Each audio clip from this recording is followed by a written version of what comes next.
वैसे वज़ीर आज़म साहब ठीक है, उनका यह मौक़िफ़ पहले दिन से है, लेकिन अपने इर्द गिर्द भी ज़रा काबीना में नज़र दौड़ाएं कि आपके इर्द गिर्द जो लोग बैठे हुए हैं उसमें से कितने बड़े ख़ानदानों के हवारी साथी रहे हैं और उसमें से खुद कितने कितने बड़े ख़ानदानों वाले लोग मौजूद हैं ऑलरेडी आपके इर्द गिर्द आपकी टीम का हिस्सा। एक तो ये बात, दूसरी बात ये खैर दूसरी बात छोड़ते हैं, उनसे भी हाथ नहीं मिलाते होंगे, हाथ मिलाने की ही बात हो रही थी ना। और आप बस उनके साथ उनको साथ मिलाते हैं, उनसे हाथ नहीं मिलाते। हम साथ मिला लेंगे, हाथ नहीं मिलाएंगे। जब हमारा सियासी फायदा होगा तो हम इन सबको साथ मिला लेंगे, लेकिन हम हाथ नहीं मिलाएंगे। सो ये तो डबल स्टैंडर्ड। अच्छा जी, वज़ीर आज़म इमरान खान की बात वाकई दिल को लगती है, लेकिन मौजूदा हुकूमत में पेट्रोल, चीनी, अद्वियात समेत कई स्कैंडल सामने आए हैं और जिन लोगों पर लूटमार का इल्ज़ाम लगा वो अब भी काबीना का हिस्सा है। बॉटम लाइन ये है और सवाल ये है कि वज़ीर आज़म ये असूल सब पर लागू नहीं, एज लॉन्ग एज वो इत्तेहादी बन जाएं, एज लॉन्ग एज हमारी पार्टी ज्वाइन कर लें तो सब राइकिंग होके आ जाते हैं। अच्छा जी, चाहे वो कितना बड़ा चोर डाकू रहा हो या इनके मुताबिक चोर डाकू जो हैं उनका साथी रहा हो, उनका वफादार रहा हो, उनका फ्रंटमैन रहा हो, अगर वो इनके पास आ जाए तो वो साफ हो जाता है, उसको क्लीन चिट मिल जाती है, या इनका इत्तेहादी बन जाए तो वो बेहतरीन है। तो फिर ये इसको डबल स्टैंडर्ड नहीं कहेंगे तो और क्या कहेंगे, मुझे बताइए। वेल, ये वो बातें हैं, थिंक अबाउट इट, मतलब literally without any influence, just think about it. In the mean time हम क्या कर रहे हैं, और जो चीजें आपके लिए गलत हैं, बहुत सी चीजें जो और लोग करते रहे हैं वो औरों के लिए गलत है। तो यहाँ दूध का धुला तो कोई भी नहीं है। अगर आप किसी पे करप्शन का इल्जाम लगा रहे हैं पैसे की, तो कोई किसी पे मोरल करप्शन। हमारे कॉरेस्पॉन्डेंट्स हमारा इंतजार कर रहे हैं मुख्तलिफ शहरों में चीनी किस कीमत पर मिल रही है, मिल भी रही है या नहीं, ये हम जरा पता करेंगे। और सबसे पहले फ्रॉम कराची हमें बता रहे हैं रियाज एंडी।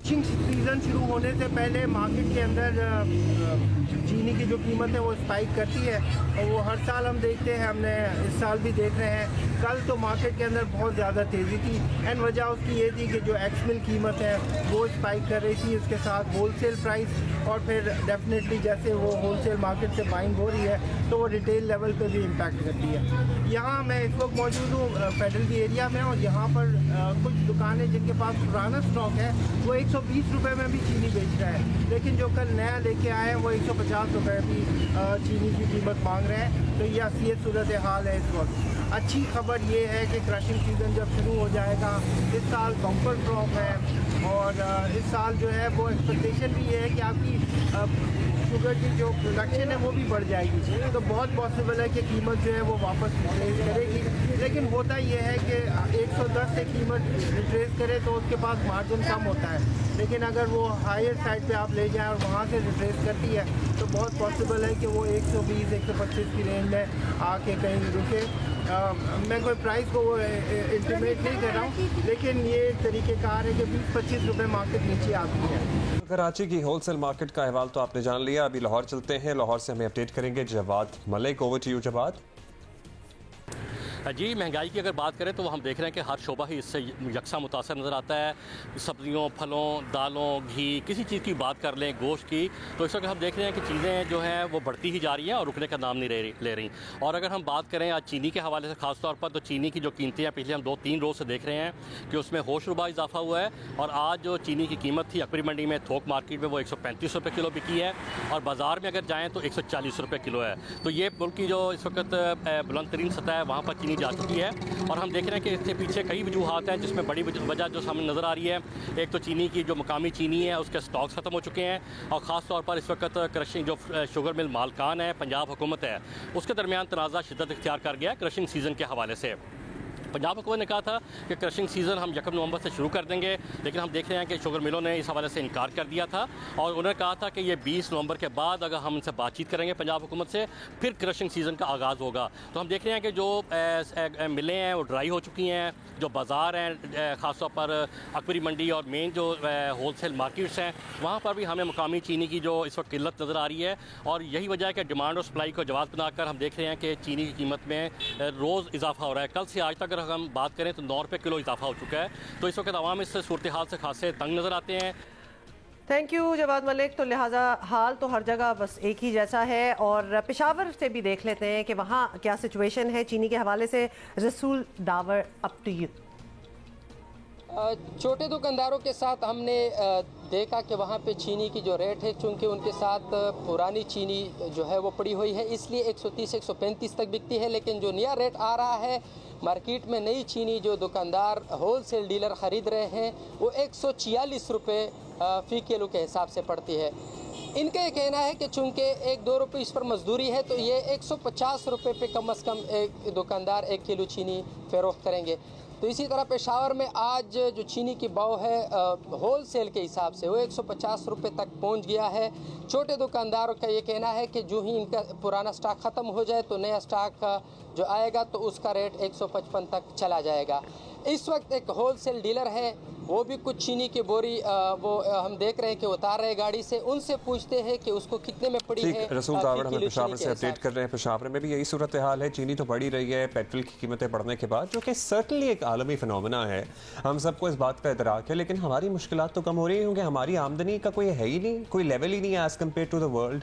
हम क्या अब हमारे यहाँ एक मजदूर की जो दिहाड़ी है या एक आम आदमी की जो तनख्वाह है उसमें अब कैसे एक्सपेक्ट करें कि हम दुनिया से अपने आप को कंपेयर करना शुरू कर दें। सेनेटर वलीद इकबाल साहब हमारे साथ मौजूद है, रहनुमा पाकिस्तान तहरीक इंसाफ के, उनसे ज़रा बात कर लेते हैं। सेनेटर साहब, सर्टनली आपके लिए भी मुश्किल वक्त होगा।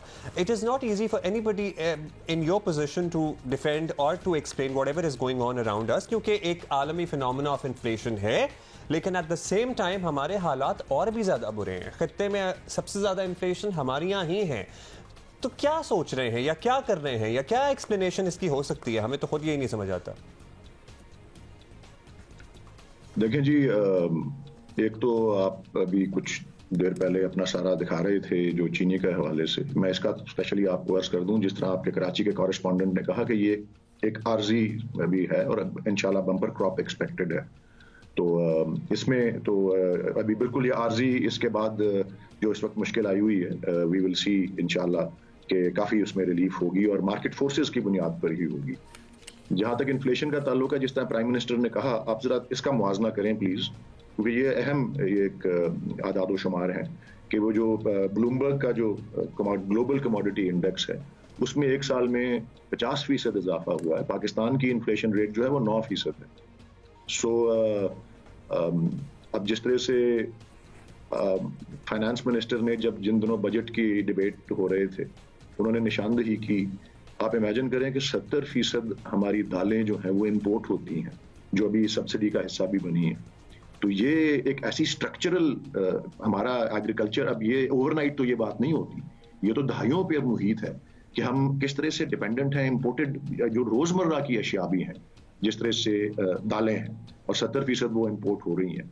तो जाहिर है जो ग्लोबल, और फिर जिस तरह प्राइम मिनिस्टर ने कहा कि जब इंपोर्टेड अशिया आती हैं, पहले तेल को तो एक तरफ कर दें, वो भी इंपोर्टेड ही है। हम सवाए उन मुल्कों के जिनमें तेल पैदा होता है, खुद पाकिस्तान की कीमत उसमें सबसे कम है। प्राइम मिनिस्टर ने बांग्लादेश और इंडिया से भी उसका मुआवजा किया, लेकिन ये अदरवाइज उसके अलावा फ्रेट की जो कीमत है उसमें भी 350% जो है वो इजाफा हुआ है। तो कुछ चीज़ें ऐसी होती हैं जो कि गवर्नमेंट के इख्तियार में नहीं होती, खुसूसन बैनुल अक़वामी कीमतें, लेकिन गवर्नमेंट के इख्तियार में जो है वो तो अपने कैपेसिटी के मुताबिक उस पर इक़दाम ले रही है।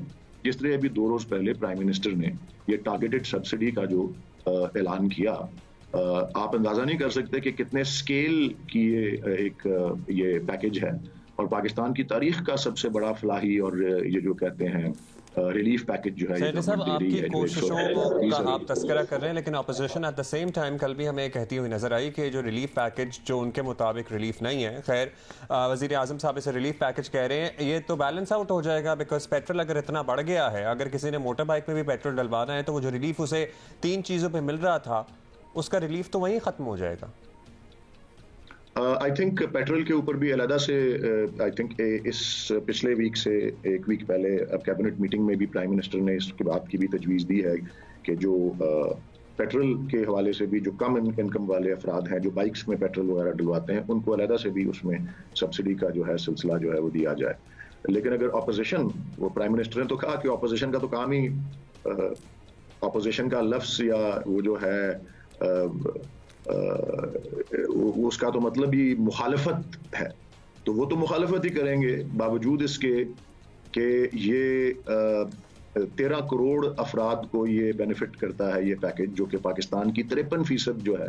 पाकिस्तान दुनिया का 6ठा सबसे बड़ा मुल्क है और आप ये पैकेज उसकी 53%, 53% पॉपुलेशन को जो है 30% डिस्काउंट का सिलसिला ना सिर्फ यूटिलिटी स्टोर्स पे बट 7 लाख करियाना स्टोर्स तक जो है वो इसके अंदर, और वो टेलीफोन की ऐप के जरिए और आप पोर्टल के जरिए जो है उसमें रजिस्टर करके उसका, और ये वो कुछ चीजों में तो गवर्नमेंट का इख्तियार नहीं है, इंटरनेशनल कमोडिटी प्राइसेस वगैरह, लेकिन जहां वो अपना इख्तियार और अपनी कैपेसिटी के हद में रहते हुए कर सकती है वो कर रहे हैं।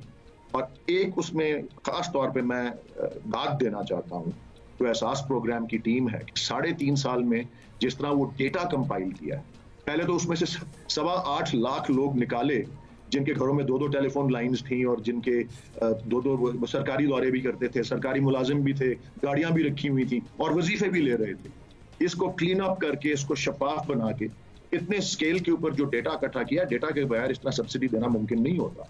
ये भी एक बड़ी काबिल तहसीन बात है। आपने उन्हें क्रेडिट दिया और वो क्रेडिट हमारे तवज्जुह से उन तक पहुंच भी गया। और भी बहुत सी बातें वज़ीर आज़म साहब ने जैसे कल ही कह दिया कि अपोजिशन रहनुमा से मैं इसलिए हाथ नहीं मिलाता क्योंकि फिर ये एक्सेप्टेंस वाली बात होगी, जो भी मुबैना करप्शन के इल्ज़ामात उन पे हैं। तो सर ये भी फिर लोग एतराज़ उठाते हैं और हमने देखा है कि एज लॉन्ग एज कोई भी करप्ट आदमी या कोई भी बड़ा ख़ानदान आपके साथ शामिल हो जाए या आपका इत्तेहादी बन जाए तो ऐसा लगता है कि वो बिल्कुल ठीक हो गया है, और जब तक वो अपोजिशन में है तो वो करप्ट ही रहता है। फिर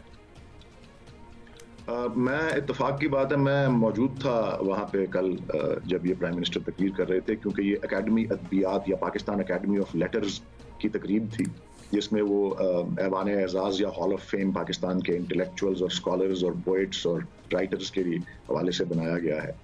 और उसका जो तकरीब में जो गुफ्तगू प्राइम मिनिस्टर कर रहे थे वो यही थे कि जो स्कॉलर्स होते हैं, जो राइटर्स, इंटेलेक्चुअल्स जो होते हैं, पोइट्स जो होते हैं, उनका काम होता है कि एक माशरे को एक डायरेक्शन दें, उसके किबला को दुरुस्त करें, और वो अखलाकियात के हवाले से बात बिल्कुल दुरुस्त। मैं अभी आपका मखसूस सवाल का भी जवाब दूंगा, लेकिन अखलाकियात के हवाले से वो जो बात कर रहे थे कि हमारी अखलाकियात इतनी गिर गई हैं कि जी जिसके पास जितनी ज्यादा दौलत है उस लोग सबसे ज्यादा उसकी इज्जत करते हैं। और ये जो उन्होंने कहा कि मैं इसलिए हाथ नहीं मिलाता, मैं आपको ये अर्ज कर दूं, उन्होंने आपसे भी अपील ये की है कि मीडिया को भी कोई तवाजुन रखना चाहिए। लेकिन कैबिनेट में और पार्टी में जितने भी अफराद जिन पे कोई नैब केस हुआ, उनको जिस तरह शुरू में ही गवर्नमेंट के आने के फौरन बाद ही और शुरू में ही हल्फ लेने वाले जिस तरह डॉक्टर बाबर अवान थे, नंदीपुर केस के अंदर वो उनका नाम था, तो उनको मुस्ताफी होना पड़ा एकदम से। और जितना अरसा उनका नाम क्लियर नहीं हुआ वो काबीना का हिस्सा नहीं रहे। और दीगर भी पंजाब में अलीम खान साहब और सिब्तान खान साहब, जिन जिन के ऊपर नैब केसेस, यही तो कह रहे हैं प्राइम मिनिस्टर कि अरबों रुपए की ये फेक अकाउंट्स के, मनी लॉन्ड्रिंग के ये सारे केसेस हैं, किस तरह से वो अपना उनको हाथ मिला के ये लेजिटिमाइज कर दें। तो गवर्नमेंट के रैंक्स में मैं ये नहीं कहता फरिश्ते बैठे हुए हैं, लेकिन ये जरूर है कि किसी पे ऐसे कोई संगीन इल्जाम हो या कोई केसेस हो तो उनको वो उसका हिस्सा नहीं रहे काबीना का जब तक कि उनका। अच्छा सेनेटर साहब, we got your point. I wish we hoped कि वो केसेस मन तक अंजाम तक पहुंचे। बहुत ही इंक्वायरियां, बहुत शुक्रिया आपका।